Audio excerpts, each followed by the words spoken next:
যেই নবী পাক সাল্লাল্লাহু তাআলা আলাইহি ওয়াসাল্লাম পৃথিবী জগতে আসার পরে পরে আল্লাহর নবী ইসলাম প্রচার করলেন।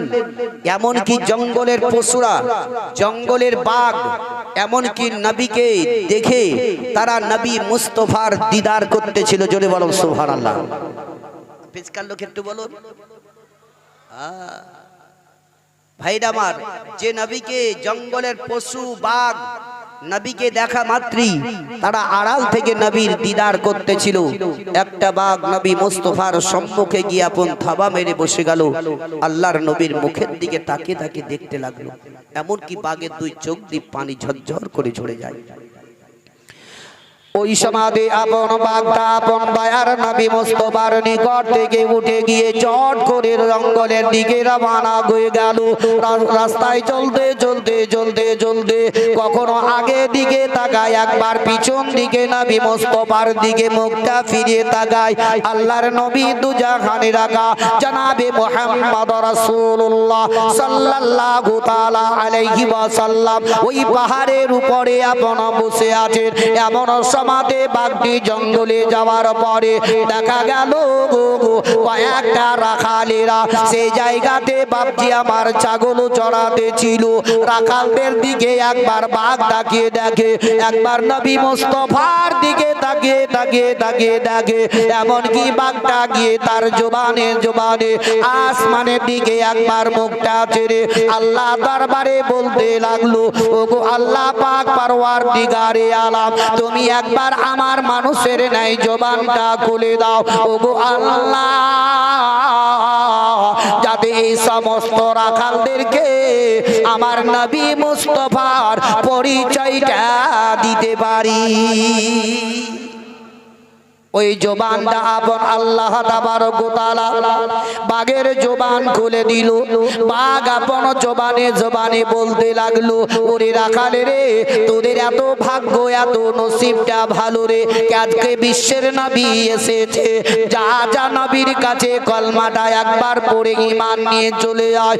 বাঘ আপন তাদেরকে যেমনি বলে দিল, সমস্ত রাখালেরা ওই সমাজে আপন বাপজিরা আমার রাখালরা বলল, বাঘ রে, কখনো এটা হতে পারে না, যেহেতু তুই একটা জঙ্গলের পশু, আমাদের ছাগল গোলা খাবার জন্য আমাদের নিকটে এসেছি, তুই মিথ্যা মিথ্যা কথা বলে আজকে আমাদের নিকটে প্রকাশ্য করে, তবে বাঘ চলে যা, তোর কথা আজকে আমরা বিশ্বাস করব না। বাঘ আপন তাবা মেরে গেল। আপন বাঘের দুই চোখ পানি ঝরঝর করে চলে যায়। বাঘ দ্বিতীয়বারে বলে, ওরে রাখালে রে, আমি একটা জঙ্গলের পশু রে, আমি একটা জঙ্গলের বাঘ রে, তাই আমার কথা তোদের বিশ্বাস হয় না, তবে আমি একবার বলি রে, ওরে যা যা, নবী মুস্তাফা যদি একবার চলে যান তবে আর কোনো দিন নবীর সঙ্গে সাক্ষাৎ হবে না। এই কথা বলতে যত সমস্ত ছাগল গোলা ছিল জমিনের মধ্যে মুখ লাগিয়ে খাবার খেতেছিল, ওই সমাজে ছাগল গুলা নবী মুস্তাফার কথা শুনে আসমানের দিকে মুখটা ছেড়ে দিয়ে তারা আপন বাবা এমনকি খাওয়া দাওয়া বন্ধ করে দিল। তাদের জবান এমনকি বন্ধ হয়ে গেল। সমস্ত জানোয়ার ছাগল গুলা এমনকি চোখ দিয়ে পানি পড়তে ছিল।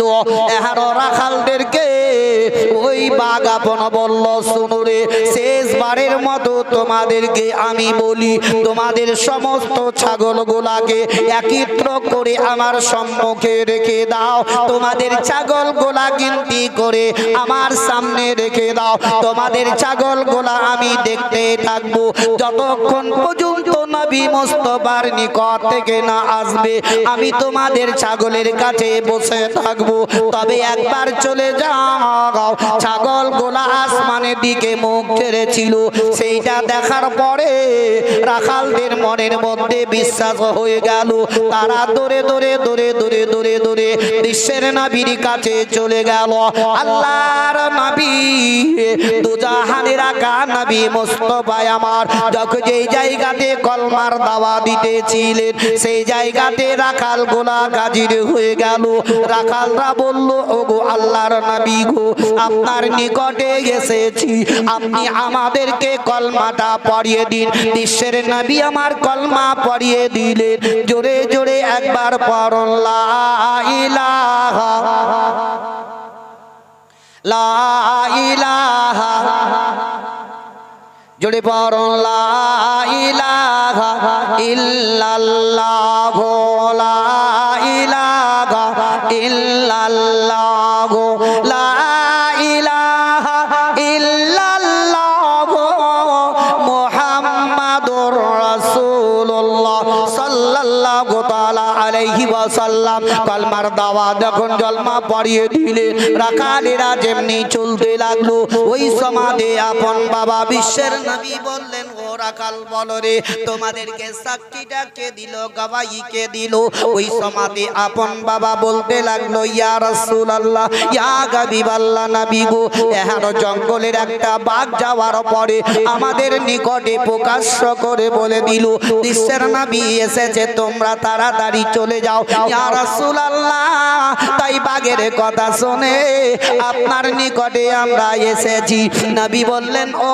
রাখালেরা শোনো রে যেই বাঘটাই আমার গবাহি দিল ওই বাঘটাকে খালি না ফিরিয়ে একটা তোমরা ছাগল ছানা তুলে দিবে যাতে তারা বিতরণ করে খেয়ে নেয় রাখালরা দৌড়ে দৌড়ে দৌড়ে দৌড়ে ছাগলের দিকে রওনা হলো এমন সমাধি দেখা গেল ওই বাঘটা রাখালদেরকে দেখার পরে উঠে যেমনি চলে যাবে সেই সমাধি রাখালেরা বলতে লাগলো আরে জঙ্গলের পশু পালাবে না যেহেতু যেই নবীর প্রতি আমরা কলমা পড়ে ঈমান নিয়ে এসেছি ওই নবী যেটাই আদেশ দিয়েছেন এটা আমরা পরিপূর্ণ করব একটা ছাগল নিয়ে চলে যাও তোমরা সকলে বিতরণ করে খাবে জঙ্গলের বাঘ নবী মুস্তাফার দিকে লক্ষ্য করে তাদের একটাও ছাগল নিল না দেখেন জঙ্গলের পশুদের নবীর গবাহি দিয়েছিল কি বিশ্বের নবী এসেছে কলমা পড়ে নাও সেই তো আমরা সেই নবীর শ্রেষ্ঠ উম্মত আমরা ভাগ্যবান নসিববান বিশ্বের নবী দুজাহানের আকা জনাবে মুহাম্মদ রাসূলুল্লাহ সাল্লাল্লাহু তাআলা আলাইহি ওয়াসাল্লাম তিনি রাস্তা ধরে হেঁটে হেঁটে যাচ্ছেন তো দেখছেন তো একটা ইহুদির বাচ্চা দাঁড়িয়ে আছে নবী মুস্তাফা দেখার পরে ওই বাচ্চাটার দিকে লক্ষ্য করে চলে গেলেন দেখছেন তো বাচ্চাটা একটা বোঝাকে চাড়ার লেগে দাঁড়িয়ে আছে আল্লাহর নবী তার কাছে গিয়ে বলতে আছেন বলো এই বোঝাটা তুমি কি করবে বলে এই বোঝাটা আমি মাথায় চেড়ে নিব বলে আমি লোক দেখতেছিলাম জোরে বলো সুবহানাল্লাহ নবী আমার বলছেন এই বোঝা তোমার থেকে ওজন বেশি তবে বোঝা তুমি তো নিয়ে যেতে পারবে না তোমার বাড়ি কত দূরে বলছে অত অমুক দূরে তাহলে এক কাজ করো এই বোঝাটা আমি মাথায় নিছি আর তুমি আগে আগে চলো আমি তোমার পিছনে পিছনে গিয়ে তোমার বাড়িতে আমি পৌঁছে দিব জোরে বলুন এরকম লোক আমাদের আছে ভাই একটা মেম্বারকে যদি বলা হয় কি একটু বোঝাটা ছেড়ে দাও তো মেম্বার বলে ও আমি গায়ের মেম্বার আমার প্রেস্টিজে লাগবে তোর বোঝা ছাড়বো বলবে না তার কথাই হবে আলাদা কিন্তু যার জন্য সারা জাহানকে সৃষ্টি করেছে সে নবী আমার বলছেন আমি মাথায় তুলে নিছি তুমি চলো আগে আমি তোমার পিছে পিছে যাচ্ছি আল্লাহর নবী দুজাহানের আকা জনাবে মুহাম্মদ রাসূলুল্লাহ সাল্লাল্লাহু তাআলা আলাইহি ওয়াসাল্লাম ওই সমাধি আপন বাপজিরা ভাইরা মা বোনেরা আমার এমন কি নবী মুস্তাফা আমার সঙ্গে সঙ্গে মাথার উপরে ওই বোঝাটা তুলে নামার পরে বাচ্চাটাকে আপন বলতে লাগলেন ওরে বাচ্চা এবার তোমার বাড়ির দিকে রওনা হয়ে যাও আমি বোঝাটা তোমার সঙ্গে নিয়ে যাচ্ছি দেখো নবী মুস্তাফার আদর্শটা কেমন ছিল, নবী মুস্তাফার ব্যবহার কেমন ছিল। নবী মুস্তাফাকে যে একবার দেখলো, নবীর প্রতি সে আপন বাবা পাগল হয়ে গেল, নবীর প্রতি ঈমান নিয়ে কলমা পড়ে মুসলমান হয়ে গেল। ওই ইহুদিটা যখন চলতে লাগলো, রাস্তায় চলতে চলতে ইহুদির বাচ্চাটা আপন বিশ্বের নবীর দিকে একবার তাকায়, একবার আসমানের দিকে তাকিয়ে দেখে। এমনি দেখতে দেখতে বাচ্চাটা বলতে লাগলো, বলে এরকম সৌন্দর্য মানুষ, এত সুন্দর লোক আমি কোনোদিন আজ পর্যন্ত দেখিনি, এত সুন্দর চেহারা লোক আমি কোথাও দেখতে পাই নাই। এমনকি দয়ার নবী মুস্তাফাকে দেখতে দেখতে ইহুদির বাচ্চা আপন চলতে লাগলো। দয়ার নবীকে আশপাশের গাছগুলাতে ছায়া করতে করতে করতে নিয়ে যায়। নবী মুস্তাফা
আল্লাহুম্মা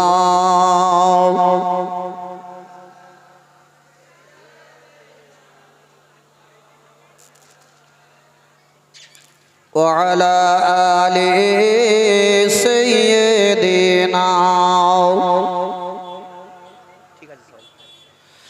সাল্লাল্লাহু তাআলা আলাইহি ওয়াসাল্লাম। ও বাবা জীবনের আমার ভাইরা মা বোনের আমার, আল্লাহর নবী দুজাহানের আকা জনাবে মুহাম্মদ রাসূলুল্লাহ সাল্লাল্লাহু তাআলা আলাইহি ওয়াসাল্লাম রাস্তায় যখন চলতেছিলেন, আশপাশের গাছগুলা নবীকে ছায়া করতে করতে নিয়ে যায়। এমনকি নবী মুস্তাফার পদতলে পায়ের নিচে যদি ছোট ছোট পাথর গোলা পড়ে গেছে, ওই পাথর সঙ্গে সঙ্গে পাথর গোলা মমের মতো গলে গেছে। বিশ্বের নবীর পায়ে তলে যদি পাথর পড়ে যেত, ওই পাথর গোলা মমের মতো গলে যেত। কেননা নবী মুস্তাফার পায়ে তলে যাতে আঘাত না লাগে, কষ্ট না লাগে, এখন পাথর গোলা গলে যেত। দয়ার নবী একটু আগে যাওয়ার পরে ওই বাচ্চাকে জিজ্ঞাসা করতে লাগলেন, বাচ্চা রে তবে তোমার বাড়িটা কোন জায়গায় বলো। বলে ওই সামনে যে বাড়িটা দেখা যায়, ওই বাড়ি এটাই হলো আমাদের। দয়ার নবী আমার টুকটুক টুকটুক করে গিয়ে ইহুদির দরজাতে বোঝাটা নামিয়ে দিলেন। আহারে বিশ্বের নবী আমার, বাপ হারা মা হারা নবী আমার এতিম বাবা। দয়ার নবী মুস্তাফা আমার ওই ইহুদির বাচ্চার হাত কানাকে ধরে নিলেন। আর দয়ার নবী আমার বললেন, বাচ্চা রে কত দূর থেকে তোমার বাড়ি পর্যন্ত আমি তোমার সঙ্গে হেঁটে হেঁটে আসলাম, তবে তোমার সঙ্গে বহুত আলাপ আলোচনা করেছি, তবে এর কথার মাধ্যম দিয়ে কোনো কথা যদি আমার খারাপ পেয়ে থাকো, তবে আল্লাহর ওয়াস্তে তুমি আমায় মাফ করে দিও। নবী আমার মাপ চাইলেন। বাচ্চাটা টুক টুক টুক টুক করে বিশ্বের নবীর দিকে দেখতেছিল। আল্লাহর নবী আমার রাস্তা ধরে যখন রওনা হয়ে গেলেন, ওই সময়তে ইহুদি বাড়ির ভিতর থেকে বাইরে চলে এলো। আসার পরে দেখছে বেটা একদিকে দাঁড়িয়ে, বোঝাটা একদিকে পড়ে আছে। ওই সময়তে ইহুদি জিজ্ঞাসা করলো, বলে বেটা বলো রে, এই বোঝাটা তুমি নিয়ে আসলে না, কেউ পৌঁছে দিয়ে গেল? ইহুদির বেটা আপন বলল, আব্বা গো, এই বোঝাটা আমি মাথায় নিয়ে আসিনি, তবে একটা লোক আমার পৌঁছে দিয়ে গেল। ইহুদি বলল, বেটা রে, তবে তোমার নিকট থেকে কয় টাকা নিল? তোমার নিকট থেকে কয় টাকা নিয়েছে? অর্থটা কত নিয়েছে বলো না।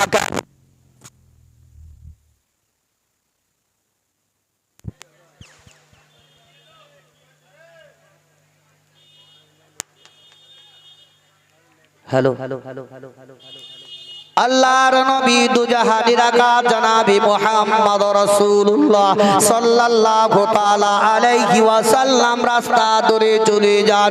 ইহুদিটা বাইরে আসার পরে ওই ইহুদির বেটা বলল, আব্বা গো,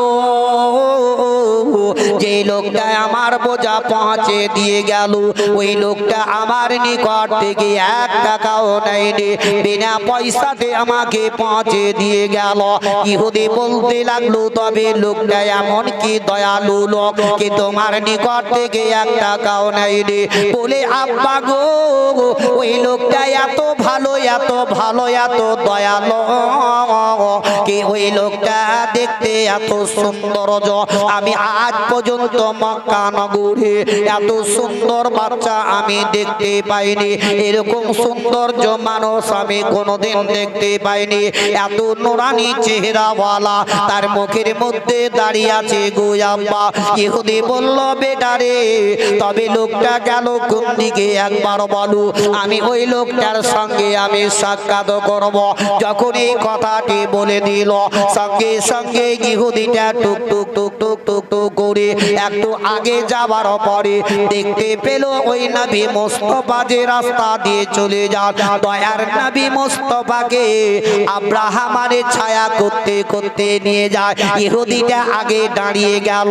আল্লাহর নবী দুজাহানের আকা দয়ার নবী মুস্তাফার সম্মুখে ওই ইহুদিটা দাঁড়িয়ে পরিচয়টা যেমনি আপন চেয়ে নিল, দয়ার নবী মুস্তাফা তার সঙ্গে কথা বলতে আপন বুঝে গেল এটা এমন কেউ নয়, ইনি হচ্ছেন একমাত্র রহমাতুল লিল আলামিন। ইহুদি ওই জায়গায় সঙ্গে সঙ্গে নবীর কাছে কলমা পড়ে ঈমান নিয়ে আসলো। জোরে বলো। তাই নবীকে যে দেখে সে আপন পাগল হয়ে যায়।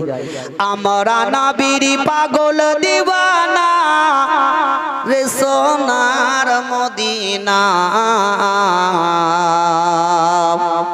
আমরা নবীর পাগল দিওয়ানা, আমরা নবীর পাগল দিওয়ানা রে সোনার মদিনা, আমরা নবীর পাগল দিওয়ানা। মক্কা হতে মদিনা যেতে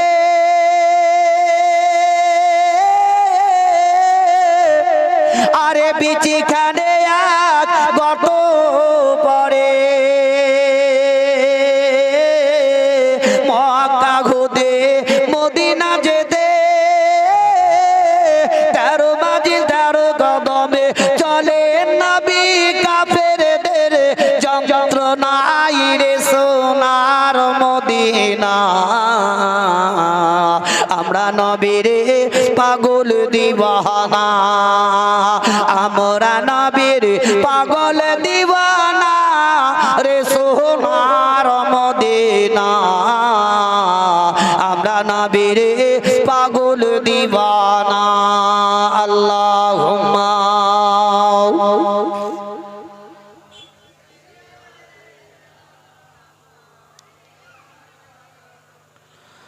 وعلى آل سيدنا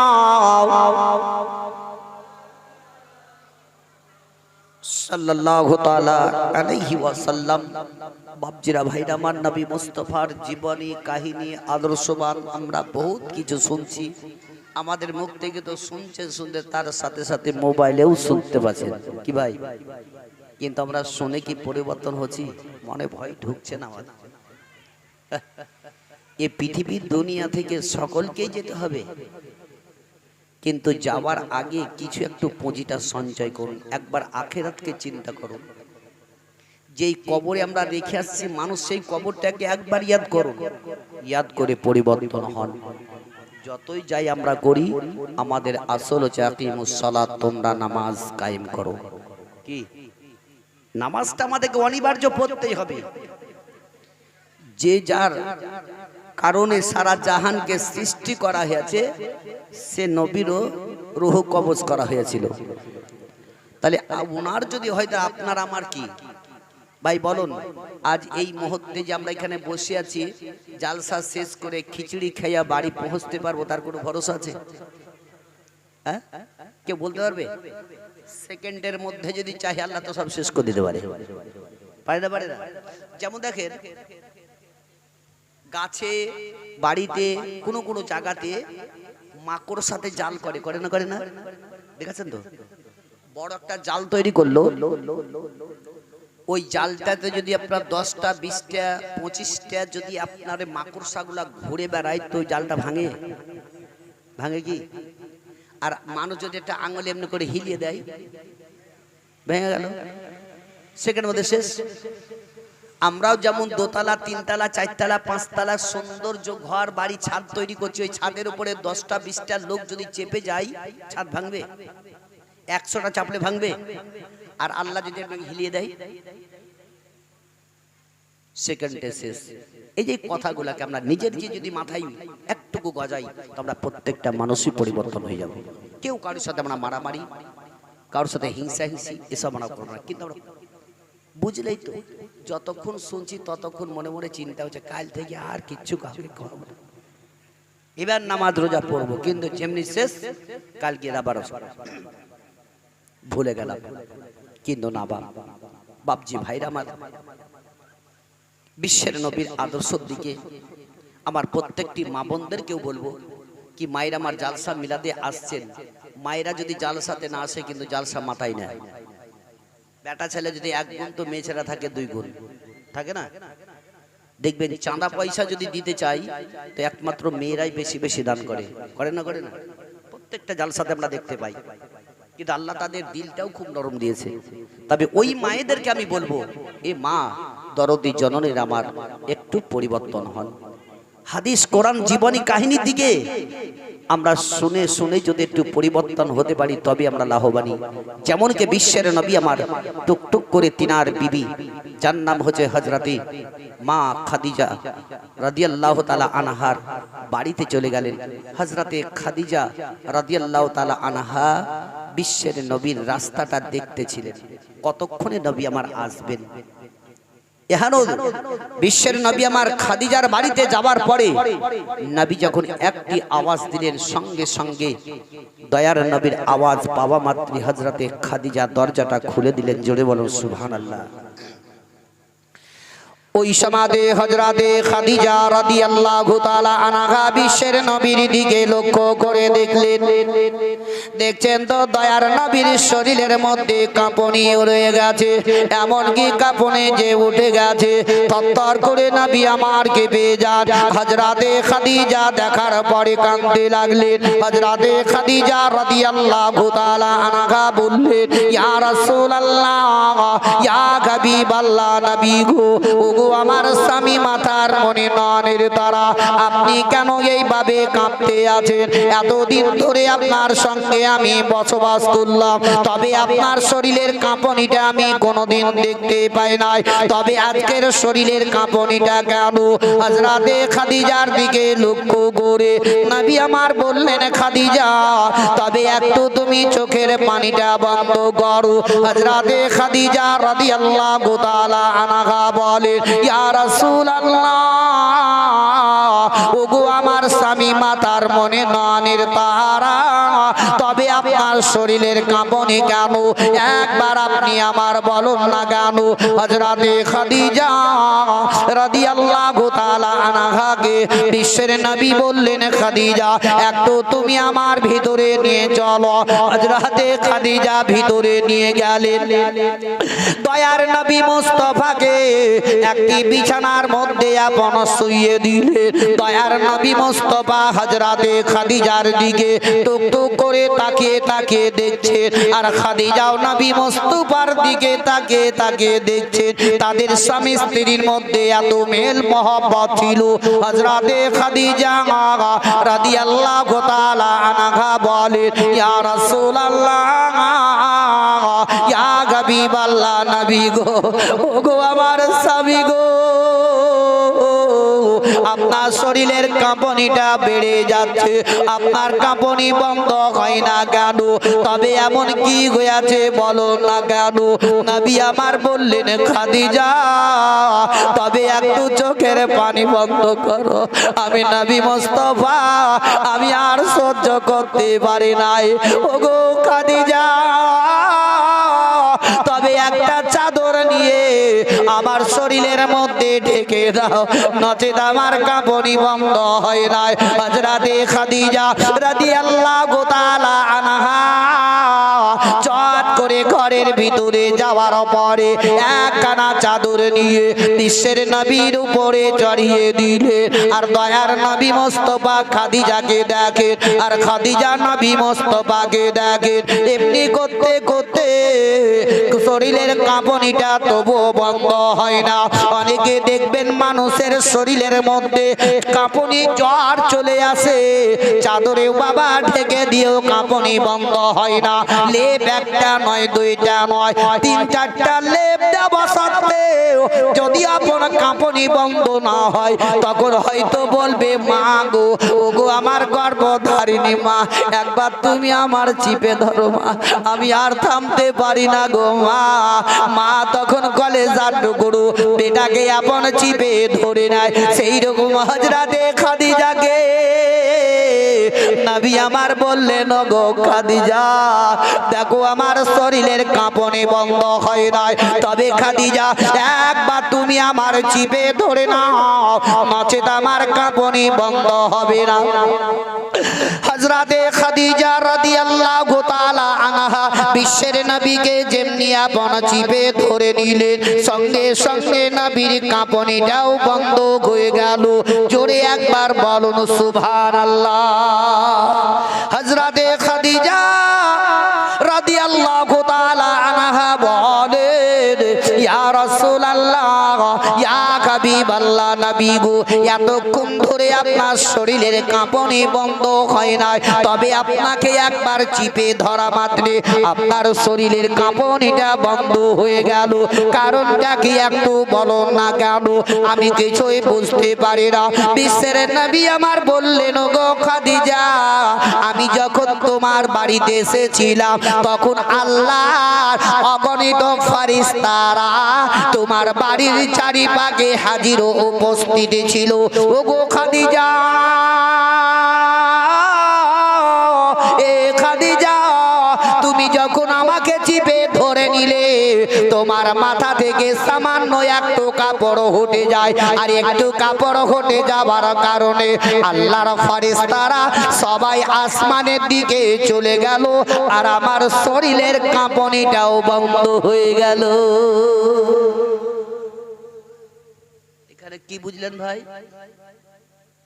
হযরতে খাদিজার একটু সামান্য মাথার কাপড় হটে যাওয়ার কারণে আল্লাহর ফেরেশতারা চলে গেলেন। একটুকু যদি হটে যাবার কারণে যদি আল্লাহর ফেরেশতারা যেতে পারেন, তাহলে আজকালকার পৃথিবীর মা বোনদের মাথায় তো দূরের কথা, পিঠ প্যাটেও ভালো হয়ে কাপড় থাকে না কি? তাহলে ওদের কাছে আল্লাহর ফেরেশতারা ভিড়বে না শয়তান ভিড়বে বলুন? কি ভিড়বে? শয়তান ভিড়বে। এদের কাছে শয়তানই বেশি চালাচ্ছে। তবে যে মেয়েরা মাথায় কাপড় দিয়ে যে মেয়েরা চলে না রাস্তাঘাটে, ভালো করে শুনে নাও, যে মেয়ে মানুষ মাথায় কাপড় দিয়ে রাস্তায় চলে না, ওই মেয়েটির জন্য 4 জন ব্যক্তি জাহান্নামে চলে যাবে। কয়জন? 4 জন। কে কে? ওই মেয়েটির 1 নাম্বার বাপ, 2 নাম্বার বড় ভাই, 3 নাম্বার স্বামী, 4 নাম্বার তার বড় ছেলে। এই 4 জন ব্যক্তি একটা মেয়ের জন্য জাহান্নামে চলে যাবে। আমি জোরহাত করে বলছি আমার মা ভাই বোনদেরকে, বোনেরা আমার, মাথায় কাপড় দিয়ে চলো। তোমার মাথার চুল লোককে না দেখালে কি আছে? শরীয়তের কিছু পাবন্দি করো। তাদের জীবনী কাহিনী শুনে একটু পরিবর্তন হও। একবার কবরকে ইয়াদ করো। আর যে মেয়েরা এইভাবে চলাফেরা করে, তাদের স্বামীকে রোজ হাসরের ময়দানে পাকড়াও হতে হবে। দায়ী হবেন আপনি। আপনি নিজের পরিবারটাকে ঠিক করে নিয়ে চলার। হযরতে খাদিজার কাপড় একটু হটে যাওয়ার কারণে ফারিস্তারা যদি চলে যায়, তো এরা কি? এই জন্য এদের কাছে শয়তানি চালটা বেশি থাকে। আল্লাহ তাআলা যাতে আমাদের প্রত্যেকটি মা বোনকে সঠিক পথে ঈমানের সহিত নিয়ে যাবার তৌফিক এনায়েত করুক। জোরে সকলে বলুন আমিন সুম্মা আমিন। একবার দরুদ পাক পড়ুন। আল্লাহুম্মা সাল্লি আলা সাইয়্যিদিনা মাওলানা মুহাম্মাদ ওয়া আলা আলিহি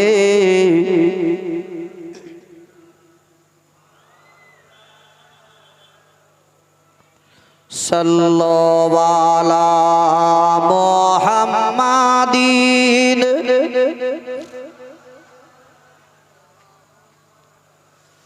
হরদম জবান সে নিকালো,